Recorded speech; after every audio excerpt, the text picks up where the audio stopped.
Mantenga abierta ahí la palabra en Juan capítulo 4, la historia de la mujer samaritana. Para entender un poco la situación que imperaba en Samaria, en su gente, déjeme contarle un poquito de la Biblia, la historia.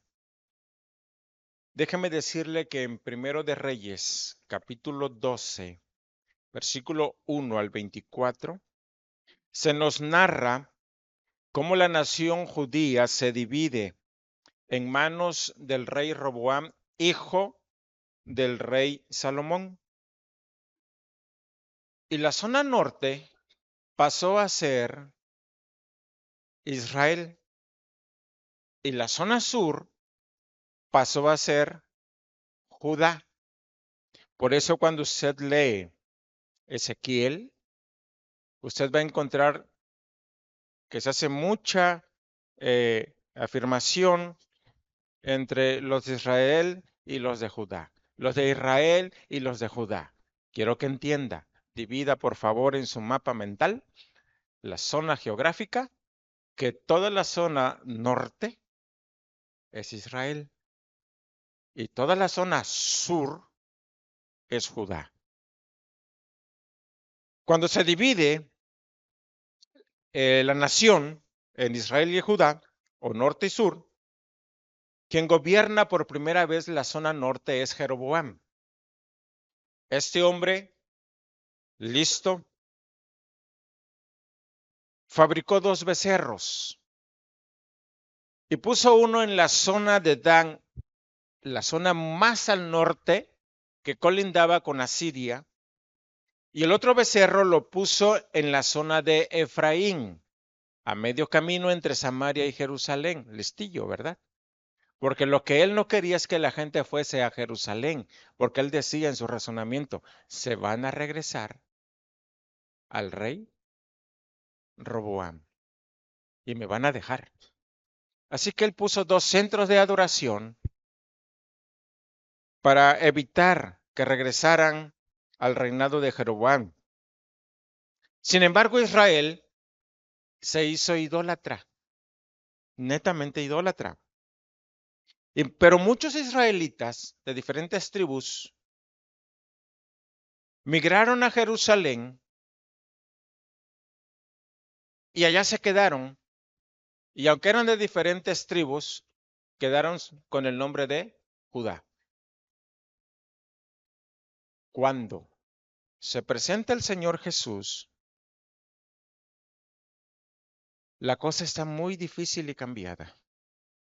Recuerde que en Segundo de Reyes, capítulo 17, versículo 1 al 23, se narra que el rey de Asiria conquista la zona norte, que se llama Israel, y se lleva mucha gente a Siria, dejando muchos pueblos sin gente, porque fueron miles de personas que fueron transportadas a Siria. Y el rey de Asiria trae gente, el capítulo 17, versículo 24 al 41, narra que él trae gente de Babilonia y sus contornos para que habiten los pueblos deshabitados de Samaria, porque esa gente él se los había llevado a Siria. Esto con el tiempo creó un mestizaje. Hubo entonces en Samaria una mezcla racial, pero no solamente era una mezcla racial, sino que llegó a ser un sincretismo de creencia. Porque Dios manda, cuando llegan a esa gente de Babilonia, Dios manda leones y los empiezan a matar. El rey de Asiria dice, bueno, ¿quiénes son los sacerdotes de la zona de Samaria? Y hay levitas. Y los levitas fueron enviados a Samaria para enseñarles las leyes del Dios vivo.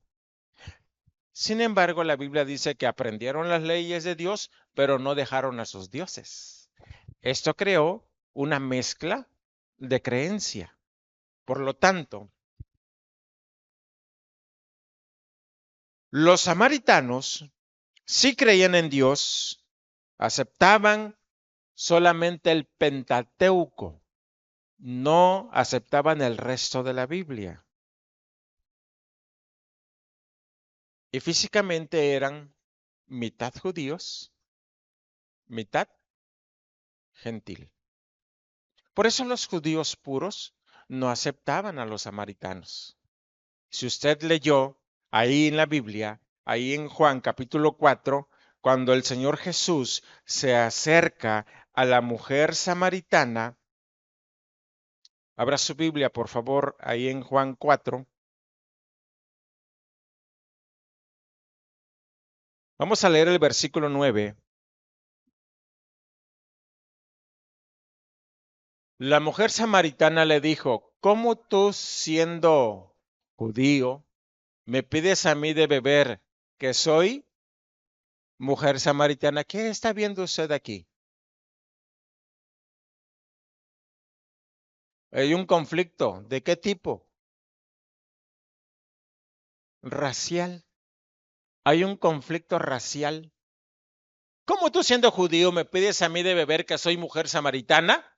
Porque dice después, porque judíos y samaritanos no se tratan entre sí. Hay un problema racial.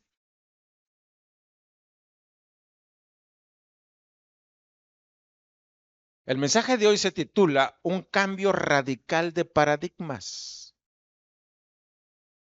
Porque Jesús, para poderle hablar a esta mujer, tuvo que hacer a un lado el conflicto racial.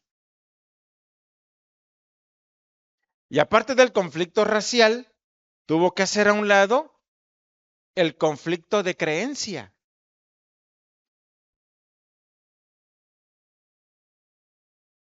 Y cuán importante es entender que nuestro Señor Jesús nos ha modelado cómo hacer cambios de paradigmas. Nosotros no tenemos ni excusa ni pretextos para no hacerlo. Cristo nos ha modelado en este capítulo sobre todo porque aparte, muy aparte de que hay un conflicto racial, vamos a volverlo a leer, dice, ¿cómo tú, siendo judío, me pides a mí de beber que soy? ¿Qué conflicto hay ahí?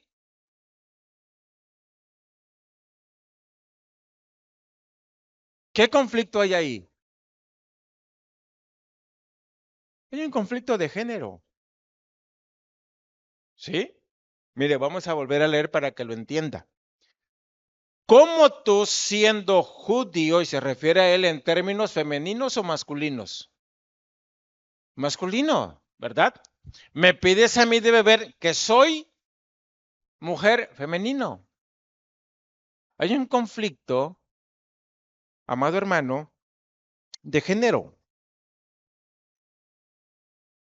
Por eso hablamos de un cambio radical de paradigmas. Número uno, en el cambio ahora no se trata de un lugar. ¿Por qué vamos a hablar de un lugar? Vamos al versículo 20. Versículo 20. ¿Lo tiene? ¿Ya estamos en el versículo 20?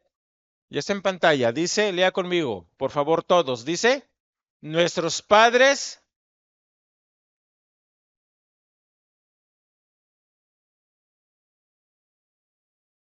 nuestros padres adoraron en este monte. ¿Se acuerda? ¿Qué había hecho Jeroboam? Dos becerros. ¿Sí? Uno lo puso en el monte Gerizim. Y esto es histórico, porque cuando Moisés le lee al pueblo las bendiciones y las maldiciones, el monte Gerizim fue usado. Y a un lado estaba el monte Ebal. Para el pueblo judío sí tenía importancia el monte Gerizim. Sin embargo, amados hermanos, El Señor empieza a romper paradigmas en esta situación porque la mujer está pensando en un lugar. Adoraban en un monte, Gerizim, en un sincretismo de creencias. Habían partes paganas y partes bíblicas, pero no todo el concepto de la Biblia. Recuerde, ellos nada más tenían el Pentateuco. Los judíos adoraban a Dios en el monte Sión, monte Moria, donde está construida Jerusalén. ¿Qué pasó en el monte Moria? Pues hermanos, yo sé que leen la Biblia. Ahí fue ofrecido Isaac.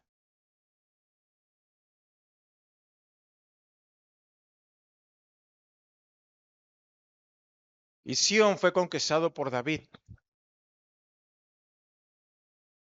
Y el Señor dice ahí, amados hermanos, en estos versículos, leamos el 21, por favor. Versículo 21, fuerte, todos. Dice, Jesús le dijo, mujer, créeme que la hora viene cuando ni en este monte ni en Jerusalén adoraréis al Padre. Y usted dice, sí, hermano, ya lo sabemos, pero ¿cuántos de nosotros todavía pensamos que este lugar es el lugar que se debe de adorar? Y si vamos y le preguntamos a Emanuel, que está aquí también, ¿en dónde vamos a adorar?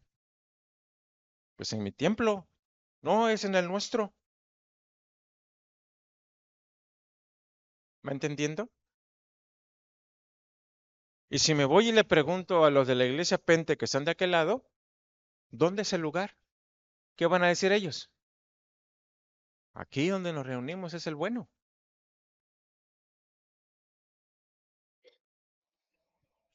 Y podríamos decir, qué barbaridad esta mujer samaritana. Pero si así estamos nosotros. ¿Por qué creen que se escandalizaron muchos y dijeron, ya no nos podemos congregar, tenemos prohibido congregarnos por la pandemia? ¿Cuántos entraron en conflicto? Y Dios nos demostró que no es ni allá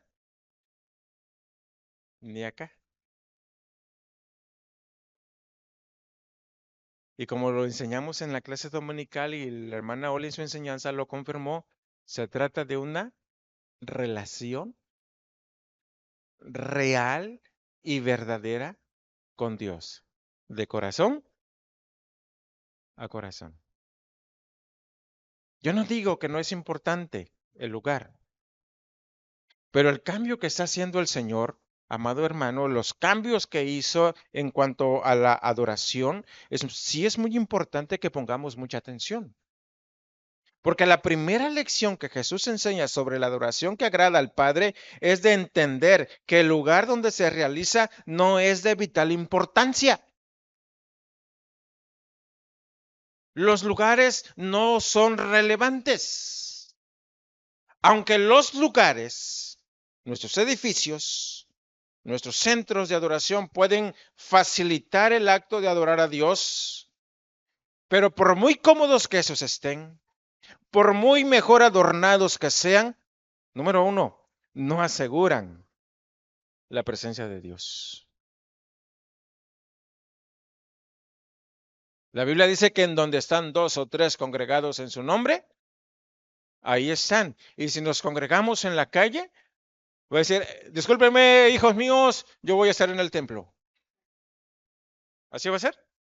No, porque no se trata de esto. Se trata de una relación real y verdadera con nuestro Dios. Ya no es como antes,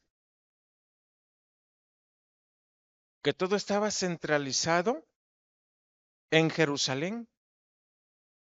Que si te ibas muy lejos, pero si te parabas y orabas en dirección hacia donde estaba Jerusalén, Dios te iba a escuchar.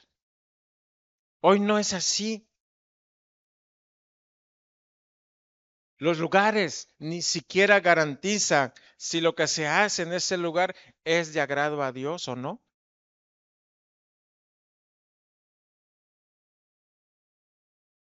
Pero Dios sí enseña que debemos de tener una real y verdadera adoración. ¿En qué versículo vamos? 21. Ok, sí están despiertos. Versículo 22. Lea conmigo, por favor, el versículo 22 y dice así, juntos, que se escuche. Vosotros adoráis, nosotros adoramos lo que sabemos, porque la salvación viene de los judíos. ¿De dónde viene la salvación?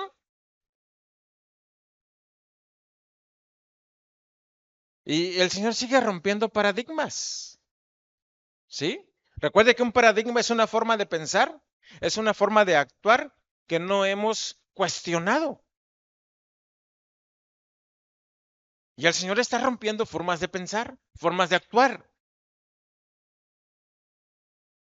Así que no se trata de un lugar, se trata de que tu espíritu esté conectado con el Espíritu de Dios. Punto. Amén.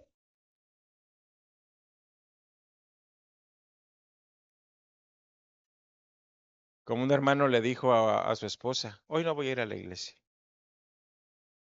Hoy me quedo en la casa y voy a escuchar la predicación en enlace. Y se quedó en su casa. Y la hermana, un poco molesta, le dice, bueno, cuando termines de ver la prédica en enlace, lo cambias a MasterChef cuando tengas hambre.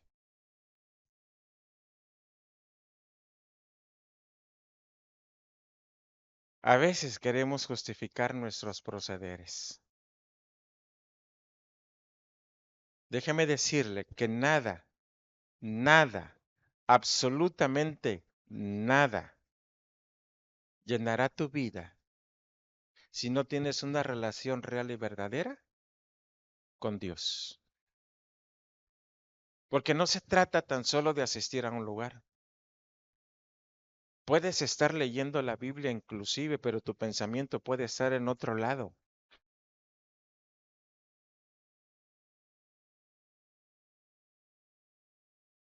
A veces salgo del cuarto porque mi mesa de estudio está en mi cuarto y salgo y le canto una canción.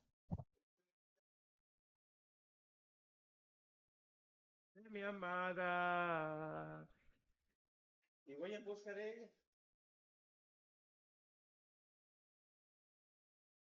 Y así como está ahorita con una sonrisa y roja, así la encuentro. Porque hay una relación. Yo no sé cómo le diga a usted a su esposa o a su esposo, viejo, vieja, hey, tú medio chico zapote, tú media naranja, no sé cómo le diga, pero todos los días tenemos que buscar esa relación. Con Dios es así. Usted tiene que buscar esa relación con Dios todos los días.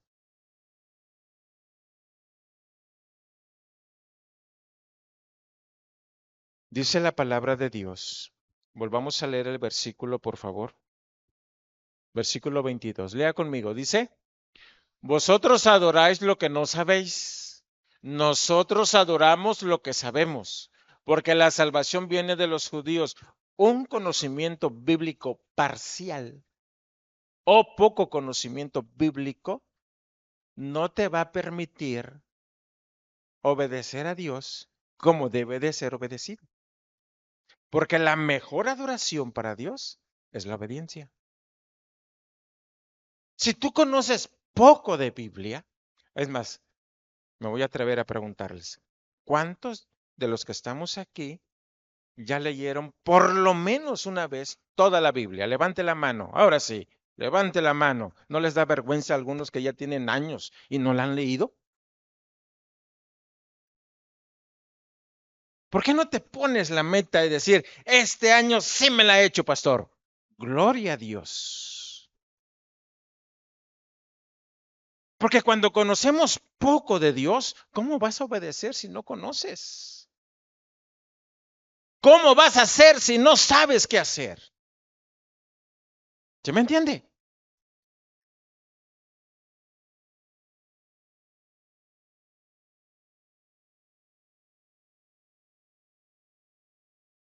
Admiro a mi suegro en su capacidad de obediencia, un hombre sencillo. Pero un día le compartí y le dije, ¿sabe qué dice la Biblia en relación a los árboles frutales? El primer año es inmundo hacia Dios. El segundo, el tercero y el cuarto año no lo puedes tocar. Hasta el quinto año lo cosecharás para ti y lo entregarás todo para Dios. ¿Ya leyó esa parte en Levítico? Y mi suegro lo hizo. Mis cuñados lo hicieron.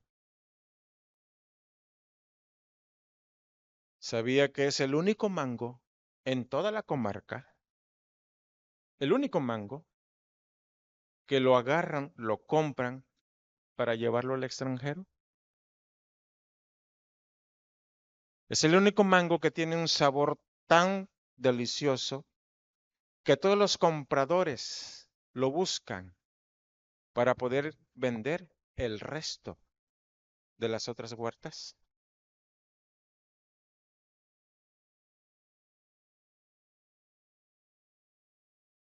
La mejor adoración es la obediencia a Dios. Y yo le decía a mi esposa, qué valor esperarse 5 años, pero lo hicieron. Cuando tú no conoces lo que la Biblia dice, ¿cómo vas a obedecer? ¿Y cómo vas a conocer a Dios por experiencia? Mujer, créeme, que ustedes no saben lo que están haciendo. ¿Por qué? Porque les faltaba mucho conocimiento de la palabra. Y él como judío dice, nosotros sí sabemos lo que hacemos. Estudiosos extremos de la palabra.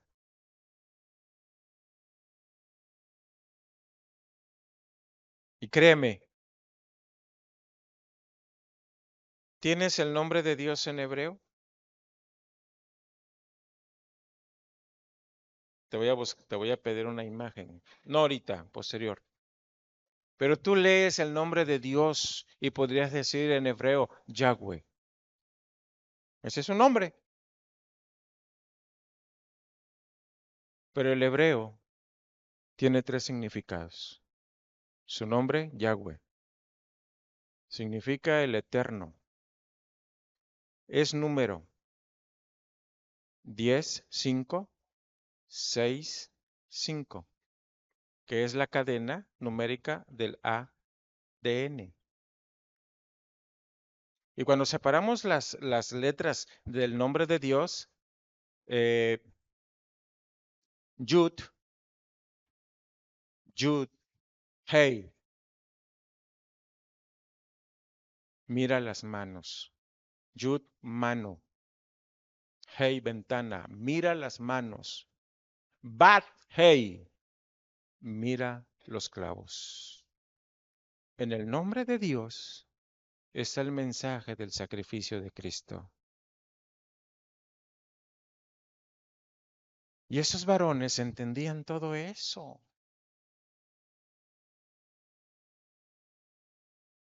¿Con qué trabajo nosotros logramos entender el significado de una palabra vista desde la gramática nada más?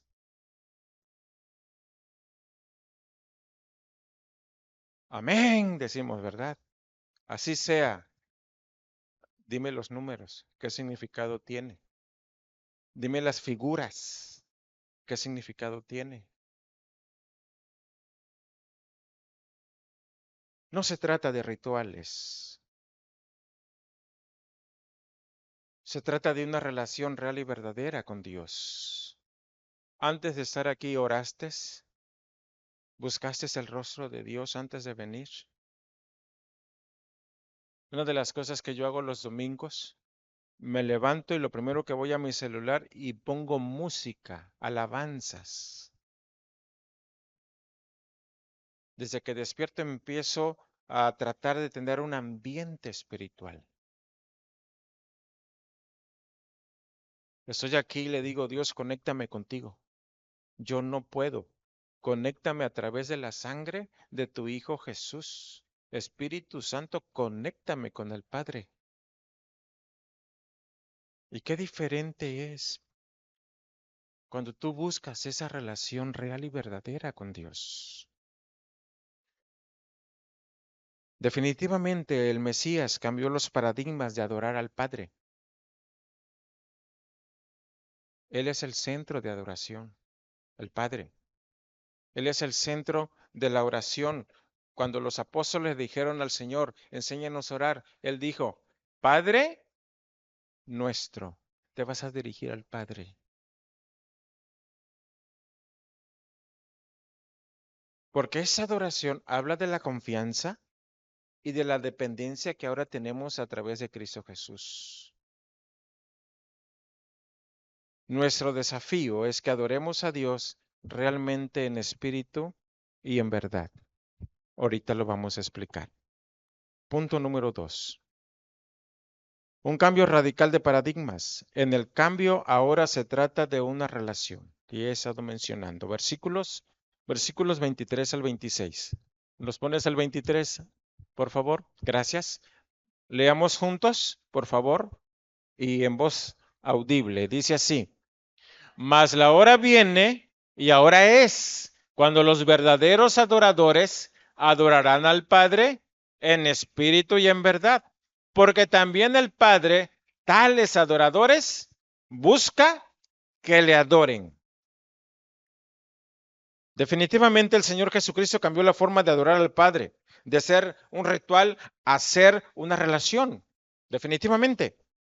En espíritu y en verdad nos habla de una relación interna en nuestro ser con Jesucristo como verdad, conforme a su palabra. Jesucristo mismo dijo que Él era la verdad, ¿cierto?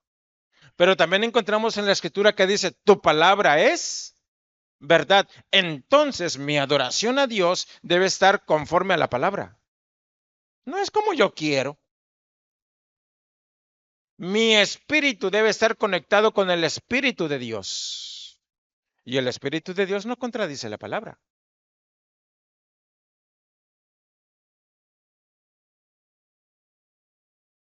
Ni siquiera deberíamos desvestirnos como venimos vestidos, porque la Biblia marca cierta vestimenta para el adorador. Y usted me puede decir, hermano, eso ya está en el Antiguo Testamento. Sí, pero el principio, ¿cuál es el principio? El principio del adorador, ¿cómo debe de vestirse? Es bien simple, muy simple. El Señor dice que el sacerdote debe de traer calzoncillos, debe de traer como una bata y después su túnica hasta el cuello, a las muñecas, al tobillo. Pero ¿cuál es el principio? Simple, no enseñes. Porque el Señor dice, para que no se vean tus vergüenzas. Para que no se vean tus vergüenzas.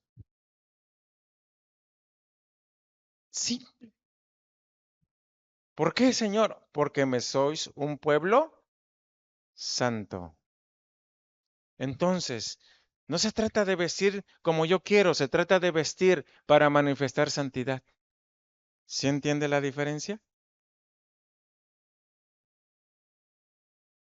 Pregunto, ¿nuestra forma de vestir denota santidad?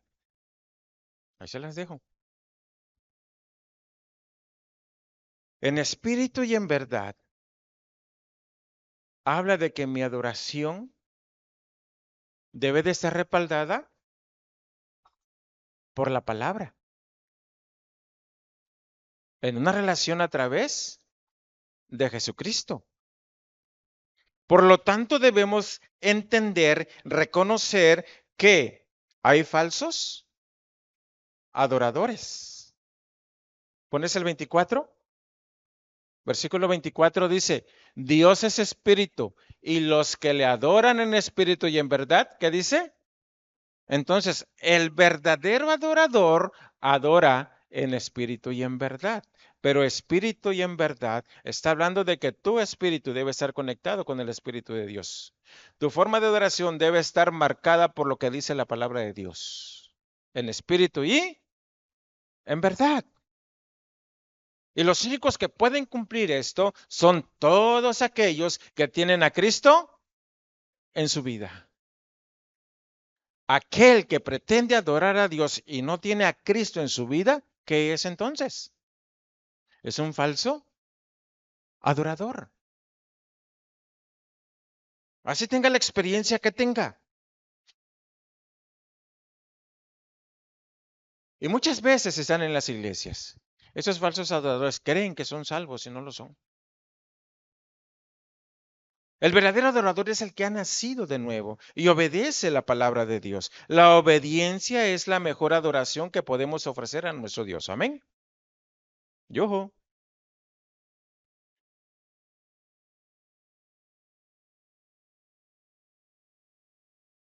Cuando yo entendí esto, hermanos, lo entendí cuando Dios dice, y vio Dios a Caín y a su ofrenda. Y vio Dios a Abel y a su ofrenda. Mi pregunta fue, pues, ¿qué vio Dios en Caín antes de recibir la ofrenda? ¿Qué vio Dios en Abel antes de recibir la ofrenda? Nuestro ser, todo lo que yo soy, cómo me presento delante de Él.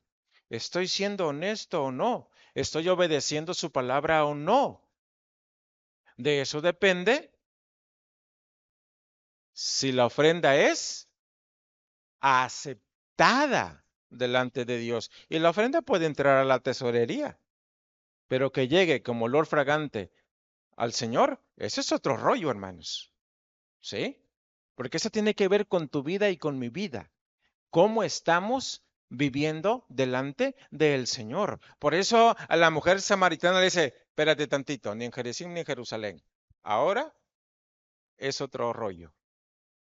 Ahora tiene que demandarse la obediencia a la palabra. Ahora tienen que ser conectado con mi espíritu. ¿Qué sientes cuando se te va el internet?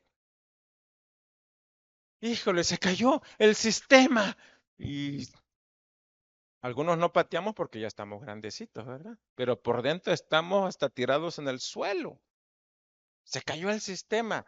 Te sientes desconectado. ¿Por qué no transfieres eso a tu relación con Dios? Chanfle, no oré. ¿Por qué no haces tu berrinche? Porque no oraste. ¿Por qué no haces tu berrinche? Porque no leíste la palabra. Si no se te menciona, mucho mejor. Pero el verdadero adorador es el que está conectado con Dios. A cada momento, a cada instante. Y no se trata si sabes mucho de Biblia. Créame que si Satanás estuviera aquí, le podríamos hacer un montón de preguntas y nos contestaría porque sabe mucho. ¿De qué le sirvió? De nada, porque está desconectado. Está desconectado de Dios. Entonces no se trata de conocimiento. No se trata de cuánto sabes. Se trata de que todos los días busquemos y dependamos de Dios. Simple, sencillo. Y eso es lo que Dios quiere. Ya no son esos rituales. Imagínate el sacerdote, se prepara para ofrecer una ofrenda, se baña 7 veces, se pone su ornamenta, va al camino, va hacia el templo o iba al tabernáculo y en el caminar, ¡chin! Una manchita. Por ahí pasó un borrego, se manchó, va para atrás, no puede ofrecer porque está manchado. Se tiene que ir, volverse a bañar las 7 veces, lavar su ropa y presentarse hasta el otro día. Ya no es un ritual. Ya no tenían que, las primicias, traigan la mejor mazorquita de cebada, tengas sacerdote y el sacerdote, para arriba, para abajo, para arriba, para abajo, 7 veces, 12 veces. Ya no es así, porque ahora tienes a Cristo. Cristo ha facilitado todo en su muerte y en su resurrección y en el habitar en nuestro corazón. Pero Él no solamente quiere que esté habitando en ti, Él quiere que verdaderamente tengamos una relación profunda con Él. Por eso nuestro desafío es que seamos verdaderos adoradores, conectados con su Espíritu Santo, respaldados en la obediencia de la Escritura. ¿Se entiende, hermanos? Cristo cambió todo y fue un cambio radical. Por eso el mensaje le pusimos así, un cambio radical de paradigmas. No se trata de lugar. Si buscas un lugar es tu corazón. Porque dice la Escritura, amarás al Señor con todo tu corazón. Eres tú y Dios. ¿Obedecemos o no obedecemos? ¿Adoramos o no adoramos? Amén. Dios, gracias, porque nos permites reflexionar. Nos enseñas que es necesario los cambios de paradigmas. Hiciste muchos cambios, Señor. Un día sanaste a una persona haciendo lodo, y si hoy salubridad te viera, Señor, te condenaría. A otro le metiste el dedo en la oreja para que fuese sano, Señor, de sordera. A otros simplemente les hablaste. Tu palabra está plagada de cambios, de paradigmas. Ayúdanos a hacer esos cambios. Permite que con tu ayuda, Señor, todo aquello que creemos que es correcto, pero no nos deja avanzar, lo quitemos y se hagan las cosas de una forma diferente. Los ponemos en tus preciosas manos, en el nombre de Cristo. Amén. Dios les bendiga.